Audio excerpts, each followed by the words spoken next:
Welcome to In Focus. I'm your host, Yesenia Taveras. As we celebrate Black History Month across our country, I like to recognize the incredible Black fathers who are present and putting in the work to raise the next generation of Black influencers, creators, and leaders in our nation. Dr. Donald Morton is an activist, pastor, husband, and father to 6 children. His own failing in redemption led him to establish the ReManned Project to improve the quality of life of individuals, families, and societies through accurately reconstructing authentic manhood in 3 progressive phases: the personal man, the family man, the societal man. Dr. Morton joins us now to share his personal journey and the work that he's doing to move past the notion that a Black man is not or cannot be a devoted man or a devoted father. Welcome to the show. Thank you so much for having me. Yes, it's a pleasure. Thank you for being here with us My on In pleasure. Focus. Yes. So talk to us a little bit first about you being a Wilmingtonian, growing up in these streets in our neighborhoods. Yeah, so I am a lifelong Wilmingtonian, 50 years here, and grew up on the east side of Wilmington. On East 10th Street. Our family home is 406 East 10th Street in Wilmington. And then when my mother started pastoring, we moved to the parsonage on the west side. So I have dual citizenship, both on the east side of Wilmington and on the west side of Wilmington. On the east side of Wilmington, there were a number of places that you go. You go to the Walnut Street YMCA, People's Settlement Association, those places. Then William Hicks Anderson became a second home to us as well. So Wilmington has a part of my heart that no other place, no matter where I go, will ever have, because it's been incredibly kind to me. Mm-hmm. It's your hometown. It's my hometown. Most people know me as Buddy here, so Okay. no one can call me Buddy. Most people know me as Buddy before they know me as Dr. Donald Morton. Okay. And we're going to get into the ReManned Project, but before we do, let's get into a little bit about your upbringing when you were a young kid here living in Wilmington in regards to the father being present in the household. Yeah, so there's a difference between being present physically and being present emotionally, right? You can actually, men can be present in the home and still not have the tools necessary to be present for their children. That perfectly describes my father, particularly when I was younger. My dad was present for the first 9 years of my life, but then he moved to Long Beach, California, as far away, in my mind, my young mind, as far away from me as he possibly could. So you have to imagine the young mind of an 8-year-old whose parents split, and he moves away, in my thinking, from me. And there's no further place than California than you can go before you go internationally, right? And so I was hurt by that, really, really hurt by that. But what I didn't recognize as a young boy is just how traumatic my parents were in interacting with one another. My dad was an alcoholic. My mother drank heavily, even though nobody would think that today. She is Bishop Aretha Morton, the love of my life. But back then, she was an entirely different person. And so they split up. He went his way, she went her way. And the absence of him, both now physically and emotionally, wore heavily on a young man trying to figure out what it meant to be a young man and eventually to be a man himself. And I appreciate you being so transparent, because one thing we like to do on In Focus is to really show the people who are behind these titles that we wear, Yes. you know, bishop, pastor, leader, Yes. activist, because everyone goes through a certain journey before Absolutely. they are who everyone sees now. It's kind Absolutely. of like the end product of something, right? Absolutely. People have success in life, but they don't see the work that was put in to get to the end of that. Absolutely. And you know, it was painful. I remember sitting because a part of the story is once my mother and father split up, I had grown accustomed to being raised by what we now know as a single mom. She never made me feel like I was being raised by a single mom. She did exactly what she could do in raising my sister and I. But they decided to reconcile. So I was excited that my dad and my mom were going to get back together. Before he comes home, though, he dies. And he dies of chronic alcoholism. So here we are again with him leaving me, not just physically, but he left me altogether.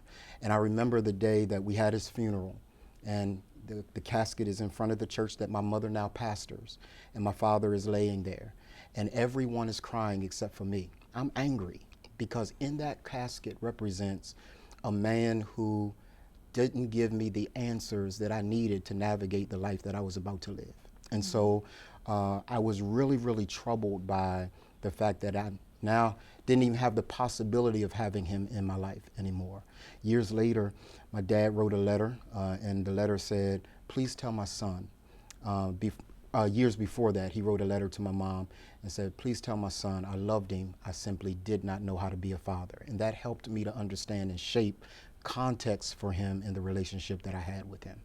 And at such a young age, how did you emotionally deal and handle with that? Because we have a lot of young, especially African American boys here in our communities, in our neighborhoods in Wilmington, that have the absentee father, or just the father who's not living in the household. Because you can be a single mom and still have that co-parenting with Absolutely. the father, but just the absence of not being in the home. Yes. There's different types of parenting styles when it comes to raising a kid.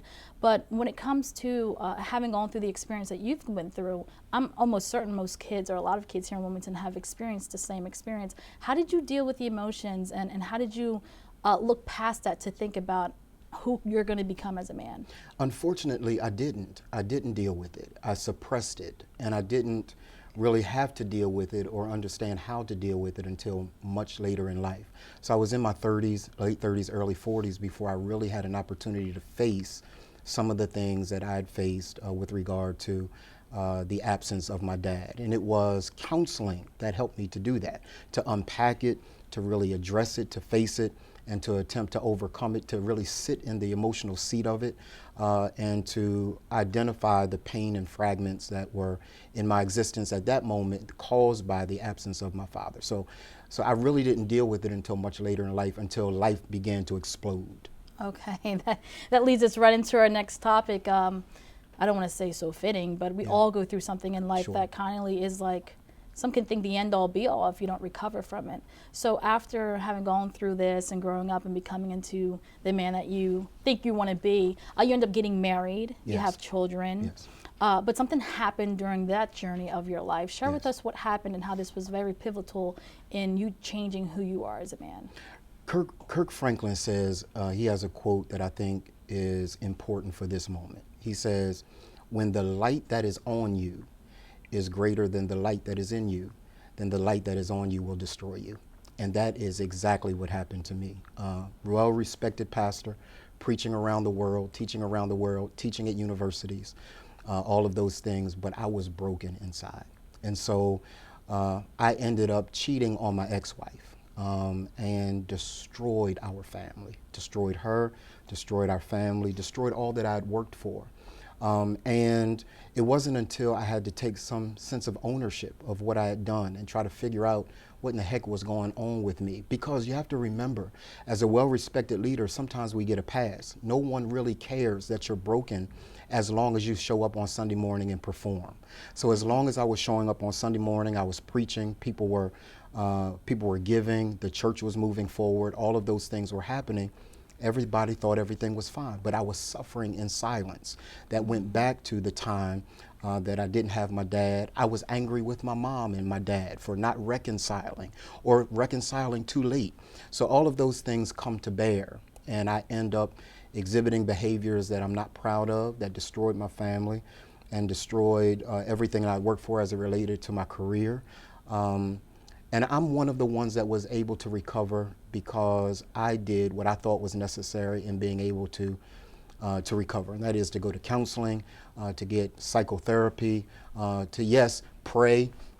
And we know Jesus is the answer. We got that, right? But there's some additional work that I had to do if I were going to be a whole man again. And so I was incredibly contrite relative to what I did, and had to own it and begin to move on, even in the face of sometimes people that don't always want to let you move on. But you've got to make sure that you've done the internal work to be able to get past the heinous things and the atrocious things that one has done.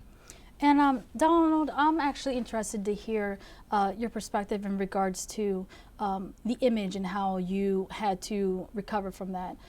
You mentioned that you were a pastor when Yes. you experienced infidelity. Yes.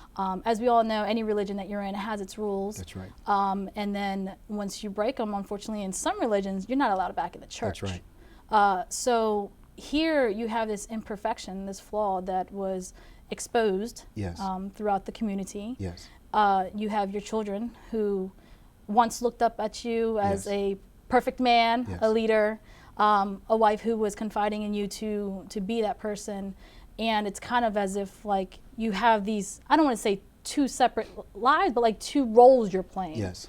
How did you recover? Like, what did you do in order to show people, like, even though you're this leader in this community or in this religion, you still are a human being. Yes. You still are imperfect. Yes. Sin, you're still going to have things that you're going to go through.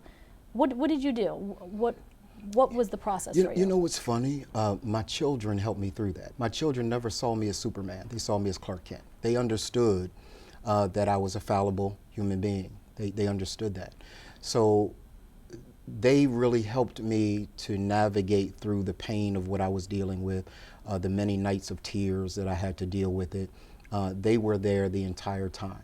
Church is a different thing because church wants grace, but it doesn't always give you grace. It wants to be forgiven when they mess up, but doesn't always provide that forgiveness when a leader messes up. And a part of the reason is the level of respect that is given to you as a leader when you begin to pastor a local church. Mm-hmm. And I think that there has to be some balance with regard to that relationship so that the person in the pew understands that the person in the pulpit is no different than they are. They just perhaps have gone to school a little longer, perhaps they've gotten a call toward ministry, but they're not any different. And so one of my friends, who shall remain nameless, but she called me and she said, I'm concerned about my reputation. I'm concerned about how I move forward. And she said, you're in pride then. Because at the moment you are more concerned about your reputation than you are healing, you're in pride. And to the point or to the extent that you can deal with the pride that you're dealing with, you'll be able to recover and become whole again. And so it ceased to be about church for me. It ceased to be about leadership for me. It became about Donald and how Donald can become a whole human being and a whole man. And I'm glad you shared that, because taking off those layers, the church man, the activist, the leader, the husband, the father, stripping yourself from all Absolutely. those layers, you're human like the rest of Absolutely. us. And that's what you truly exposed. So now you have this open wound, this scar that you began Yes. to heal. And through that journey, you birthed the ReManned Project. Yes. Talk to us about that. The ReManned Project is born out of the idea that at the end of the day, what makes a man is him taking responsibility for himself, his family, and his society. That we've got to own that. When we began to do the research around starting the ReManned Project, we talked with several ladies and wanted to get their understanding of how they viewed men in general, black men in particular. And one of the things that continued to come up was the irresponsibility of men, that we didn't want to take responsibility for our actions, for the things that we had done, for the directions that we needed to take families, and for the leadership roles that we played. We didn't want to take responsibility. So a part of the core argument of the ReManned Project is, how do we make sure that brothers take responsibility for their lives, the lives of their families, and the overall society in general? Every available statistic will tell you that at the core of every social ill is either a missing or a malfunctioning man. So suicide is on the rise when a man is not present. Poverty is on the rise when a man is not present. All of those things become magnified when men are not present. And remember what we said earlier, that a man being present just doesn't mean that he's physically present. He has to also be emotionally present. Right. So we want to equip men to be the best possible versions of themselves. And a part of what that means is teaching them the capacity to handle the adversity that is sure to come. Most men crumble in the face of adversity or make decisions that are bad in the face of adversity. I know I did. And so my goal and hope is that I would create a group of men around the world that would be interested in developing the capacity to meet the adversity that's sure to come. No one is without adversity.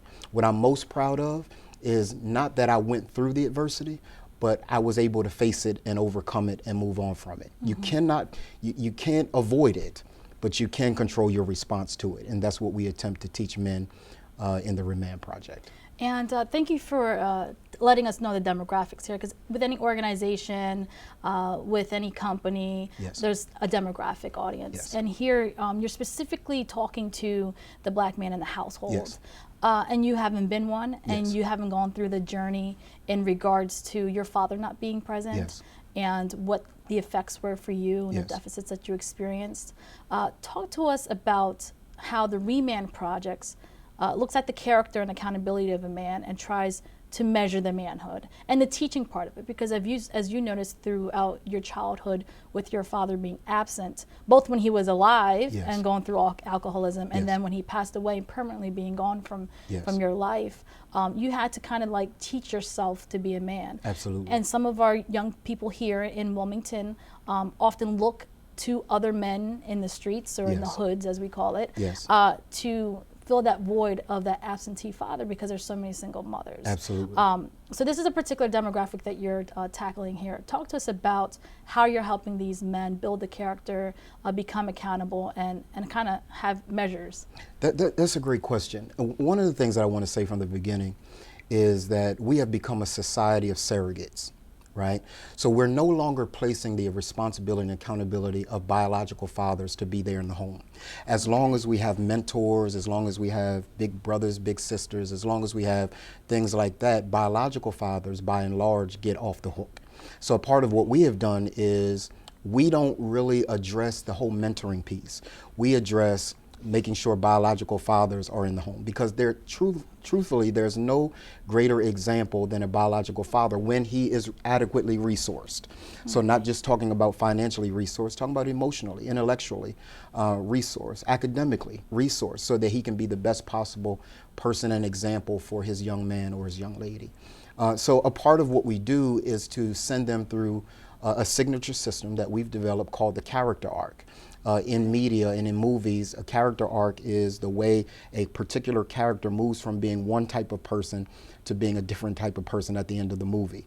So we call it the hero's journey. There is a hero's journey in every man, that if he dares to face this journey and begins to face and identify the challenges and impediments that keep him from that particular end result that he wants. If he dares to face that, then he can overcome it, and he can be the exact man that he wants to be, and the man that, quite frankly, his family and society need him to be.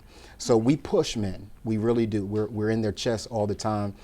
Some of them want to argue, some of them want to fight, but at the end of the day, they love us because they recognize they get the results that they've always wanted to get. And let's talk about those results. What are some of the results that the men and women of the counterparts of these men Yes. are talking about? What So does the results look like? That's such a great question. We just recently had a graduation in October of last year. And during that graduation, there was a man that graduated the program whose ex-wife was there. And she testified to the fact that the man that she was married to, the man that she divorced from, was not the man that was standing before her at that moment. He had gone through the process, he had developed the tools necessary, and he was a much better father. I don't know whether they'll ever get back together, but that's not my twist, right? The deal is that he became a different kind of man after experiencing the character arc than he was before. The second example is there's a particular father who found out after 18 years that his name was not on the birth certificate of his child. And he wanted to give up. He wanted to even fight the system, saying, if my name is not on the birth certificate, then why should I pay child support? Why should I go through all these things? And so he comes to me and he's got tears in his eyes and he's broken. And I said, what's going on? And he tells me, he said, I may not even be the father. I said, certainly you are. A piece of paper does not determine fatherhood. The example that you've set for 18 years, the work that you've put in with your daughter for 18 years, that's what a man is. That's what fatherhood is. And so I was able to shift his thinking with regard to how he viewed fatherhood from being some legal kind of construct to the emotional attachment and the work that he has done and put in with his daughter. And now he's working feverishly to have the kind of relationship with her that he once had, because it was broken the moment he decided to almost deny the fact that maybe she's not my daughter. So we're working with him still to recover that relationship. But those are examples of men who have had to face that kind of adversity, overcome it, and move on with their lives. And why is it so important for you to focus on the men to build the character and accountability, because let's face it, like there's these programs, government programs that we have, that unfortunately, if the father's not in the household, the woman does benefit. And that can come from Medicaid, medical benefits, housing, things like that. So in retrospect, it's as if the father doesn't need to be in the house, so that way the woman can progressively move forward with what they have to do. But here you're teaching a different aspect. I'm teaching a different aspect, and I'm teaching it because it's necessary to deconstruct that, right? So you got to remember, from the time that we came to these shores as African men, we were from the very beginning separated from our families, right? So men were put in one place, their families put in an entirely different place. So African American women have grown up with the understanding that the value and the contribution of males and men and fathers aren't necessarily needed, right? And now we've codified that. So to your point, we've got policies that suggest, Clinton put some things in place years ago that suggested if he is in the house, you cannot benefit, right? So what do I got to do? I got to hide him. I got to move him out of the way just so that I can benefit from a system that I need help from. So we're really living in a society now that almost is preparing itself for the absence of men. It really doesn't think that there is a contribution that men bring to the table. And a part of what we've got to be able to deal with is the fact that there is no contribution. There's a very unique contribution that men bring that no one else can bring. Just like there's a very unique contribution that women can bring that a man cannot bring. And I am fighting to fight this idea that men continue to be invisible in society and in family life. If we don't fix that, then we'll continue to see social ill rise in the way that it has risen. Let me say it this way. With all of the social advancements, equal rights advancements for women, LGBTQ, so on and so forth, right? I'm for that. But what we have to notice is that with all of those advancements and equal rights that have taken place, social ill still rises. Why? Because the one missing element, the X factor in all of this, is you have to resource men. You have to pay attention to men. Men are hurting, men are broken, and to the extent and to the degree that we can help them become viable members of society, our society at large benefits greatly. When we don't, and we continue to ignore the pain of African American men, then we do so at our peril, because our society reflects the brokenness of men in our society today. And the great thing is that I'm hearing from you right now is inclusiveness from all aspects, and that's very major, especially when it comes to co-parenting as well. Absolutely. Just to hear some of the results that you just explained to us, shared with us in regards to the man becoming the man that he needed to be, that's nothing but an asset to the family now. Absolutely. Where once you might have been absent, not present emotionally, physically, now you are. And that's what you're kind of birthing with the ReManned Project in each of one of these men. Absolutely. In 1986, they did a documentary. You know, that documentary, they called it The Invisible Black Family. And they picked one particular gentleman who would always talk about how he didn't have to do anything for his children, because the system would do something for his children. And they used that to promote a narrative that black men didn't want to get involved with family life. Years later, there's a book that was written, Doing the Best I Can. It's about urban fathers. And what it acknowledges is that most of the time, historically, black men are excited when, whether they're married or not, right? Black men are excited when their lady is pregnant with their child. They kind of embrace that as a badge of honor, right? But something happens between the time that a child is born and the time for him to be responsible for his child. And so we've got to address those impediments, those things that exist that knocks him off of his square. He's not involved with his child's life. What happened between the time that he was excited and the time for him to come and take up responsibility for his child? Something takes place, and if we can identify and fix that, then we have a long, continuous responsibility and involvement with black men in family life. And so I think we found a way to fix it. Awesome. And through the ReManned Project, what constitutes as an authentic man? An authentic man is a male who consistently demonstrates a comprehensive accountability to God and a responsibility for himself, his family, his society. In fact, when males come to the ReManned Project, we strip them of the title of man. We tell them that you are a male, until you complete this process, right? Okay. And the reason we do that is because it took some work for me to become a man from being a male. When I was in the military, I was in the Army, there's a friend of mine, I call him the Vincent Matthews factor, right? Yeah. So Vincent Matthews was a Q. He was an Omega man. And there was a guy in our platoon who called himself Q. Well, Q would always walk around barking, and he would do all of the signs of what it meant to be an Omega man. And Vincent went to ask him some questions, and he couldn't answer the questions. And so Vincent beat that guy like I've never seen a man get beat. I said, Vincent, what's wrong with you? He said, listen to me. Do you know what it cost me to become an Omega man? He shows up, he gets to spout the title without having done the work. It's the same thing with manhood. You can't call yourself a man if you're not willing to do the work that is necessary to be a man. And so that's why we strip them of the title of man. We call them males, but when they graduate with that blue blazer, they're able to say to the world, I'm a man now. And I want to ask you a question, and this could kind of have you with a different perspective. Sure. But does an authentic man have to be a God-fearing man? Because one can be transitioning through different religions. Sure. I myself was once a Muslim, sure. then went to Christianity, grew Mm-hmm. up Catholic. Mm-hmm. Religion in its own self, some people, I almost became atheist. Mm-hmm. Like, mm-hmm. it has its own structure. Sure. And not everyone is with it. Sure. So do you close your doors to men who are not God-fearing men? And do you consider them not being authentic? No, I don't. I think we have to be careful, to your point, not to label a right relationship with the universe or the God of the universe to be religious, right? We have men that are Muslims, we have men that are Christians, we have men that are agnostics. Doesn't matter to me what particular religious construct you believe in, but essentially there has to be a relationship with someone higher than yourself. And the reason for that is the data also tells us, even for those that are incarcerated, when they come out of incarceration, to the extent and to the degree that they've developed a relationship with some higher power, right? Recidivism drops dramatically. So we recognize that I don't care what you call him, I don't care what you call her, doesn't matter to me.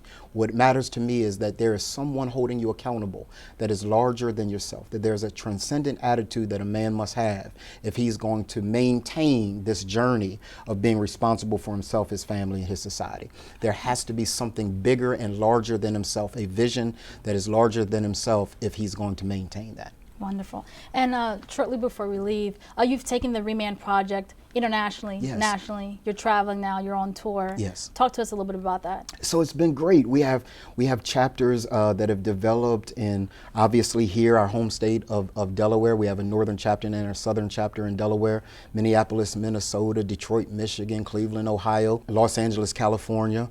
And now we're also in Nairobi, Kenya, and on our way to Nicaragua. And so we are incredibly excited that the ReManned Project sees a need that is not just the United States based. This is a global epidemic that we're dealing with. Yes. And if we can help men, not just from America, but from around the world, our world is a better place. Wonderful. Oh, we have your book up here too. The Remarkable awesome Power author. of Choice. Well, any parting words you would like to leave the segment with in regards to the man who's watching, who's going through some things, his own personal journey?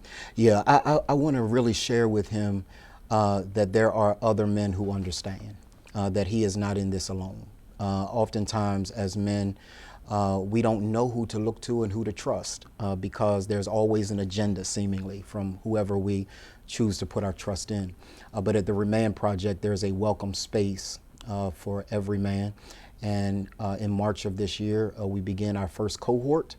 They can join the cohort and be a part of what it means to grow and develop into being the man that their society so desperately needs. This is more than just them, and it's more than just their families.